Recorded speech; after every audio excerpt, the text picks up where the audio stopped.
It was 1997 and an after-school engineering club at a school in Dronfield in England. 2 videos were shown. In those 2 videos were the 1996 Robot Wars Championship and the, I think 96, 95, 96 London Championships, which was basically the pilot thing that they did for Robot Wars. And I was in that group of kids watching the show, and I was immediately hooked. There was nothing I could do to stop the fact that I was now obsessed with this thing that I had just seen, and the only thing that was going to happen from then was I was going to build a robot. The robot that captured my imagination the most from all of those, which was Biohazard, Vlad the Impaler, and the Master, but the one that really, really caught me was MOWchine.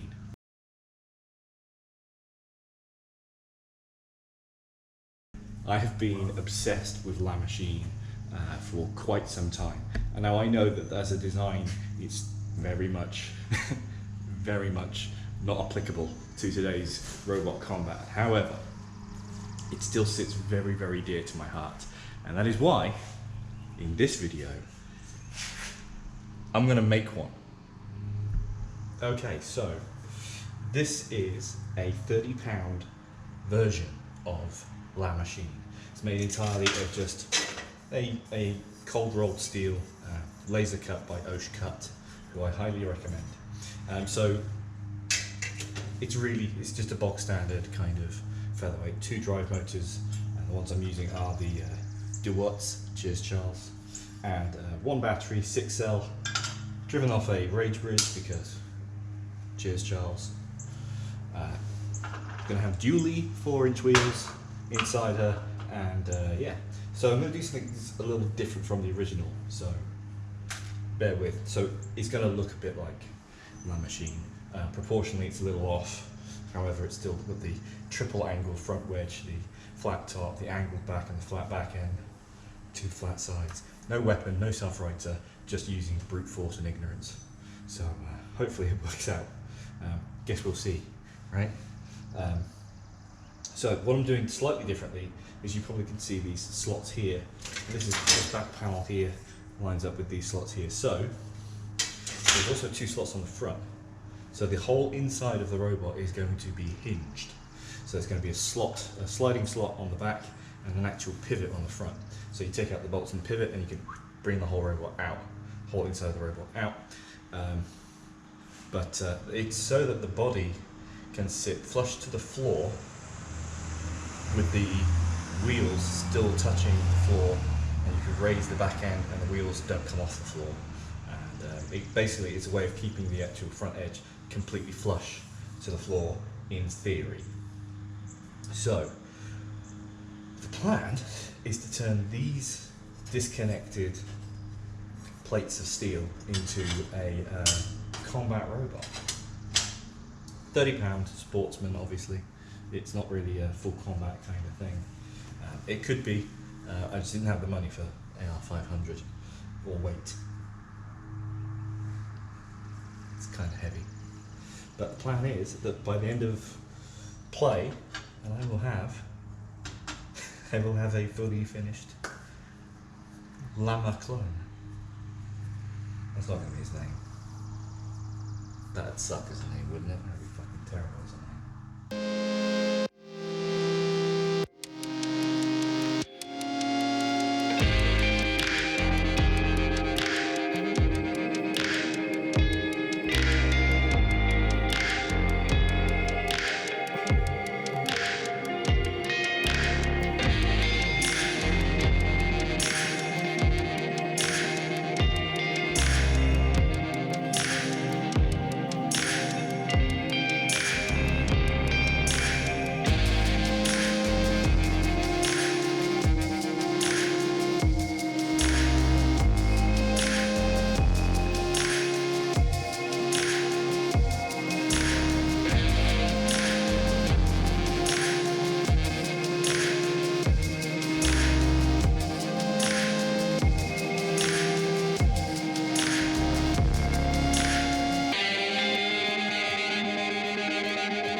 Alright, got a bit carried away. I've seam welded the inside of the robot.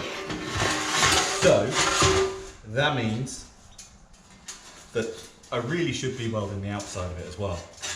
But I like how clean it is without the welds on top.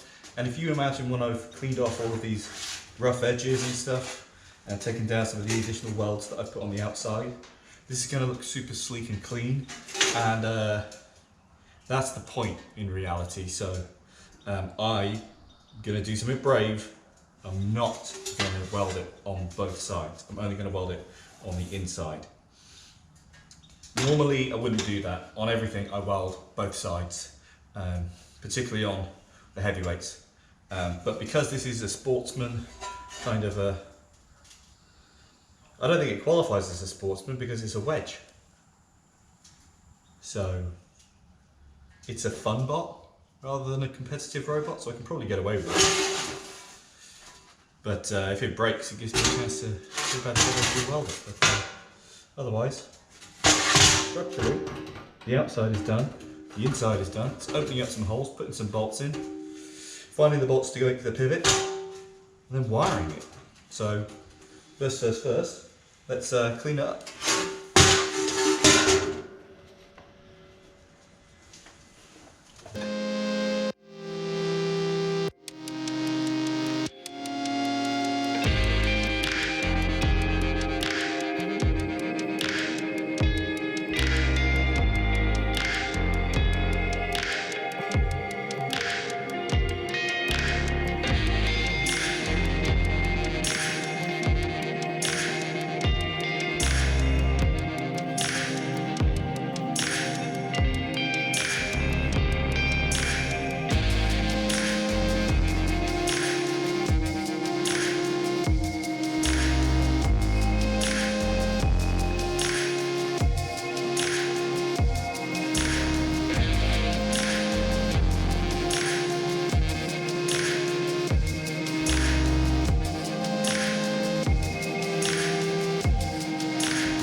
Ta-da! So, motors are in and mounted.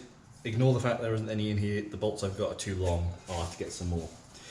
Could shorten them, but yeah, ain't gonna do that. Let's just do it properly, right? Battery is just here, currently unplugged because it needs to be charged. And all the electronics are down on the inside of here. But your bad boy is done. And I don't want to brag, but it's fast as fuck. So let me talk you through a little bit of it just for a second. So to take the insides of the robot out, you can leave these bolts in because they act like a hinge, and you unhook the bolts on the back here, which currently are unhooked, pull this over, and then all of the internals are exposed. So why are there bolts in the back here like that? They're actually in rails, which you probably can't see, but they are right there. And that is to allow the internals to pivot off the front, and so that the internal chassis is only on a front pivot and a rear rail system. Try saying that drunk. Not that I'm drunk, but you don't know my life. Stop judging me. So the internal part can move a bit, and it can move down to the point where this is perfectly level with the outer rim edge of this, so when these wear down, which they inevitably will, I can still have some rubber touching the floor. Now the idea is that it keeps the body completely flush to the floor. It's harder to get underneath the side, so it kind of pivots like this from the front here, like this, up and down, keeps the whole body of the robot completely flat to the floor, which I thought was a clever idea, which apparently is what it did originally. So good job, Craig, for reinventing the wheel. It is entirely made of mild steel, because I can weld mild steel. Not the best, but I still can. And one thing you probably can't tell, let me just see, can you see that? Look at this. Slamo did that, bastard. So this is my little baby, and I absolutely love it. I have always wanted my own MOWchine. Always wanted my own MOWchine. Ideally, it was going to be an Antway, and in fact, at one point, Anto was a direct copy of this. I know it's not particularly accurate if you look at its side profile. This part is far too long, and this is far too upright, far too shallow. It should be more upright, but as far as homages go, it's not too bad. And I want to give a shout out to Mike, Psycho. He knows who he is. He came up with a name for it, and I absolutely bloody love it. This is going to be MOWchine. Should I paint it green? That's the thing. One thing I do want to say as well is that there is a setup that we have for Slamo where potentially there's enough weight to have this as a mini bot. I probably won't do it, but just saying, there's a potential for a mini bot. And in that case, it will need to be green. But I just kind of want to I want it to be shiny and then lacquer it. Because I love it so much. It's one of my favourite robots. So, my love for MOWchine is a strange one. It's the first robot that I saw, and it was the first thing that I saw that made me think, that's awesome. That was the first robot. I was like, that's the one I want. So like back in 2002, 2003, around then when I built the first Tanto, the very first Tanto was going to be kind of like this, basically, kind of squarer version with 2 E-Techs for drive. It was just going to be MOWchine, and then they insisted on a weapon, and I had no idea what I was going to do. So I made it invertible and put a silly spinner on the front. But Tanto was supposed to be like this, and I've always adored this machine, and it is a strange love, but I absolutely adore it. And this is happiness, having my own MOWchine. So now I'm gonna drive it around and smash things up with it.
am unbelievably happy with this little robot, like unbelievably happy.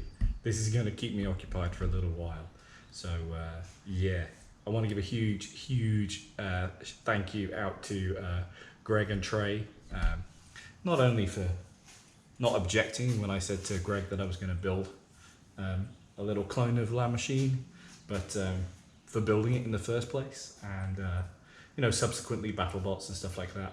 But I've always loved that robot, and I've always had to want to make my own. I've always wanted to make my own. So yeah, thanks for not objecting.